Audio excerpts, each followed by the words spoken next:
daily soccer podcast with the Global Sports Podcast Network.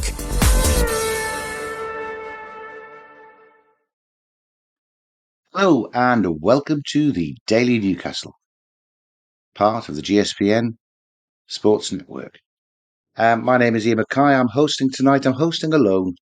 So many circumstances have conspired for me to have to do a solo pod at quarter to midnight because I got distracted away stuck in the car, traffic problems. Joanne couldn't come back in time to be. It doesn't matter. It doesn't matter. I'm just really, really pleased that over the course of the last few days, we've all had a little bit of a go at looking forward to this huge game tomorrow evening. Newcastle against Barcelona, kicking off our Champions League campaign in the most dramatic way possible. I don't think we could have asked for a more prestigious team to come and start on game week 1. And it's got to be said, Michael asked the question, is it a free hit for us? I think it is. Basically, this new format for the Champions League, our first go at it, it's 8 games.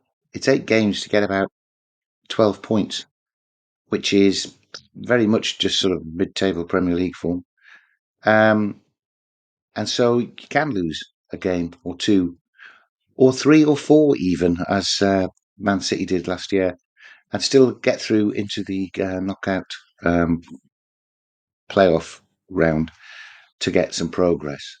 So this is a huge game. It's going to be a fantastic atmosphere. It's going to be a wonderful occasion, but it's not the same as the PSG game, which really had some jeopardy riding on it when we were there 2 years ago, and it really set us up to have what we thought would be a fantastic group campaign, which, of course, because of posts and bars and referees' decisions, ultimately ended up in disappointment. I think tomorrow night is a free hit, and I do hope that that means that we will go for it, because I think we're in for a very, very exciting game, if that's the case. We're probably in for an exciting game anyway. It's Barcelona, actually, that we're going to watch. One thing that has to be noted, confirmed now, as Barcelona turned up and trained on the St. James's Park pitch, no sign of Lamine Yamal, arguably the world's most exciting winger. He is not travelled. He's definitely out with his groin injury. I'm laughing. I still don't really know what it is, but I think it's I think it's an embarrassing injury. It's not just a pulled muscle, so we put it that way. You have to look it up, because we're not going to go into that sort of thing. Not for him. A lot of people disappointed that they aren't going to see him play in the flesh. From my point of view, when I'm sitting watching him on the telly, I was just going to watch him on the telly anyway, and I've seen him on the telly, and he is very good. And I'd rather he wasn't very good playing against Newcastle tomorrow night. Probably replaced by Rashford, I think, who we know.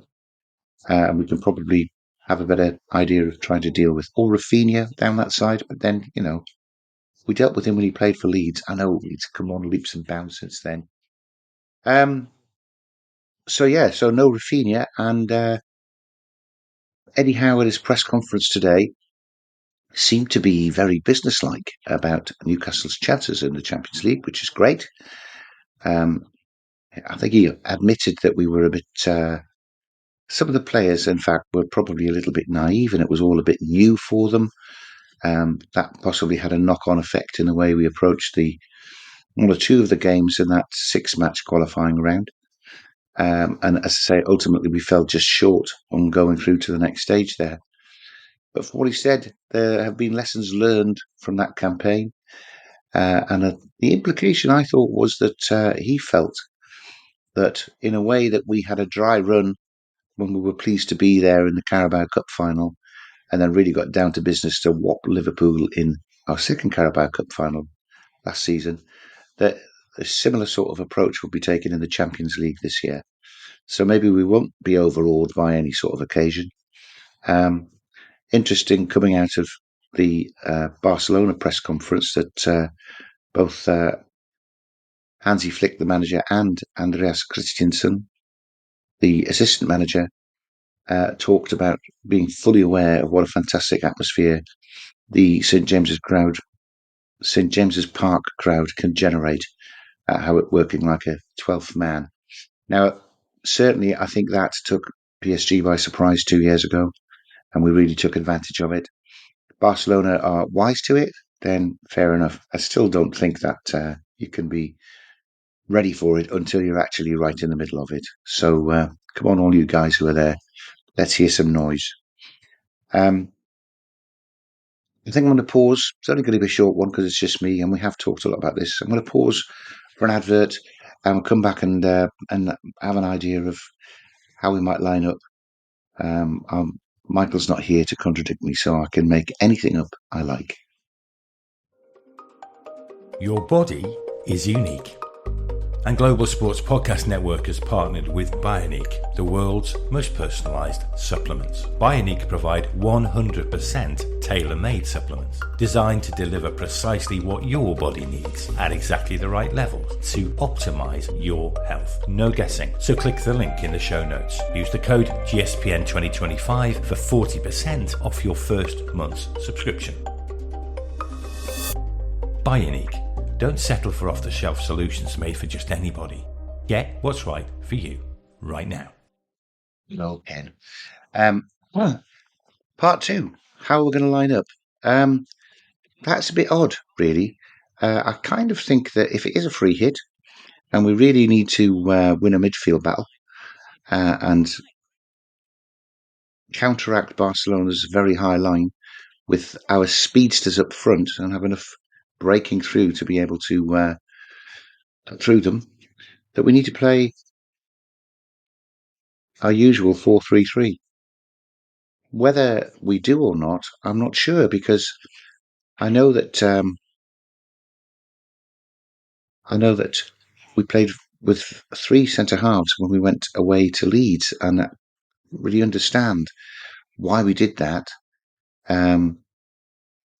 Tactically seemed very strange when it was Leeds, but it could easily have been a dry run to get everybody functioning in that situation, because this game has been earmarked for us to take the same approach as we did when we played home and away against Arsenal in the semi-final of the Carabao Cup. I wonder if that's the case.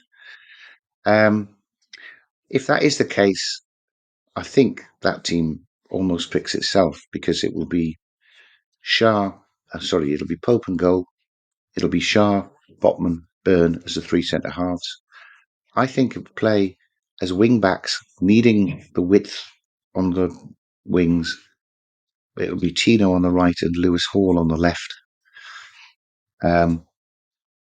We probably would then play three midfielders of Bruno, Tonali, and Joe Linton, of course. I think they'll play whatever happens. With Voltemada and Gordon interchanging up front. I don't think he'll want to play that. But if he has chosen to do that, and that's why we did the dry run against Leeds. He did look a bit toothless against Leeds, though, so maybe we did the dry run and he doesn't like it. Who knows? Who knows what goes through the manager's head? And we do trust him. It's more likely to be our usual 4-3-3. And I don't think anybody in that team that's had 3 clean sheets out of 4 has done enough to be dropped from the defence. So we would start with Pope. We'd have Shah and Byrne in centre half, Trippier and Livramento at fullback. That removes the problem. Is it a problem? That removes the problem of Lewis Hall not having played very much, not being up to match fitness. Hopefully we'd see him come on. Don't know why he didn't come on against Wolves. Should have had at least half an hour then. But anyway, then we'd have our 3 midfielders, Bruno, Tonali and Joe Linton. Dick Voltemada playing possibly as a false 9, dropping back to pick the ball up and play some balls on the inside for Gordon on the left, not Barnes, Gordon, we think, and either Murphy or Olanga on the right. I don't think Murphy did too badly against Wolves. It'd probably be Murphy. Won't be dropped, I don't think. But expect maybe a half each from those guys. I think we need to utilise Olanga's pace because nobody will be able to keep up with him. He's so rapid.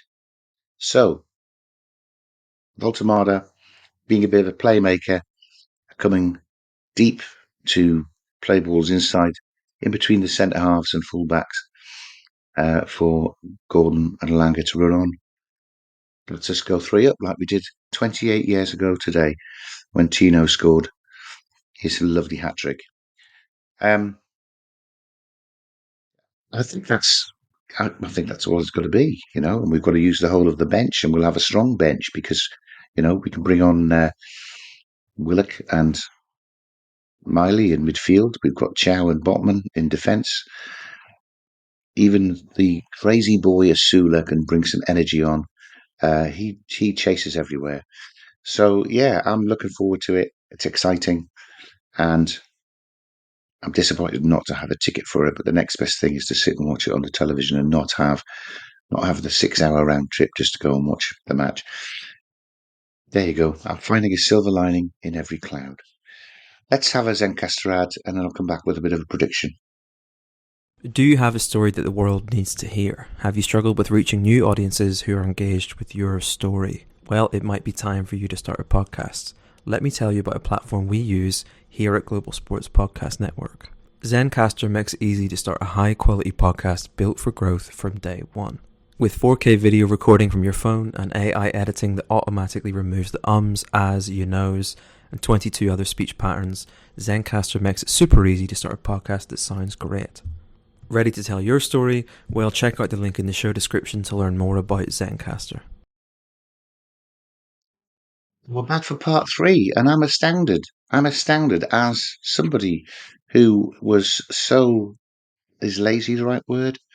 But I never had the up-to-date version of the Zencastr advert in front of me for so many months that I kept reading the old one.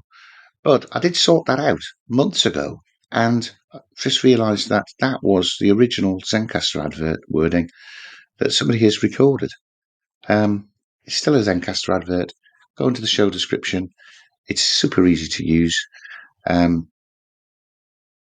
Yeah, I mean, the advert says everything. You don't need me to add anything to it. Part 3. How is it going to go? I think this is going to be a crazy game, end to end.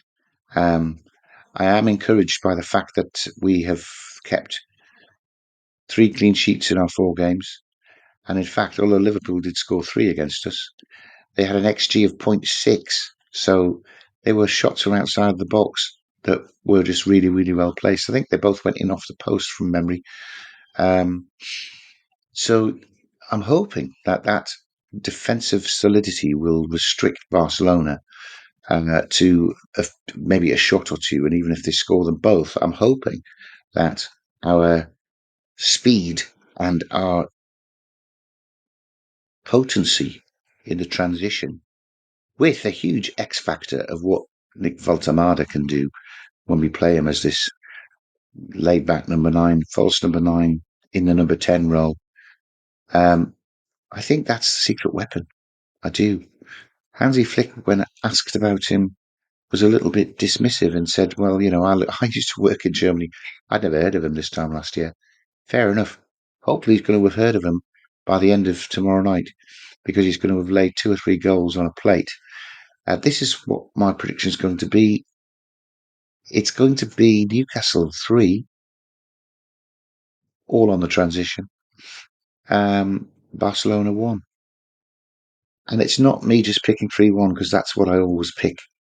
I do think we'll beat them 3-1. Nick Pope will have a very, very good game. What do you think? Let us know. Put your predictions down. You've got all day whilst you listen to this before the kickoff. Get your predictions down in the comments. Please remember to like and subscribe. always interested in interacting with you. So if you've got any points you'd like to make, please put it down on your comments on YouTube or Spotify or wherever else you're hearing us from.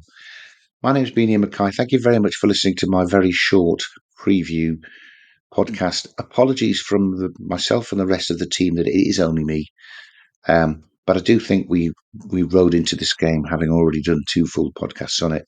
So this little workmanlike one is enough. We certainly will be around after the game tomorrow to give you a immediately after the game match reaction, because I think it's just Joanne and Kevin who are actually there. Nicola remains in New York, so probably me and Michael, I guess, will talk about what we watched on the telly. We'll see you there.